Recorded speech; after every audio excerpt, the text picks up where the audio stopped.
હાલ પંથકના ગામોમાં પૂરના પાણી ફરી વળતા ખેડૂતોને થયેલ નુકસાનીનું યોગ્ય વળતર આપવામાં આવે તેવી માંગ સાથે તાલુકા પંચાયત કચેરી ખાતે દોડી આવી રજૂઆત કરાઈ હતી।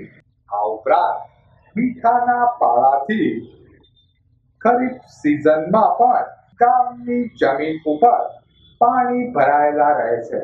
ખેડૂતો દ્વારા આ મામલે યોગ્ય વળતર આપવામાં આવે તેવી માંગ સાથે મામલતદાર શ્રીને આવેદન પત્ર પાઠવી રજૂઆત કરાઈ હતી।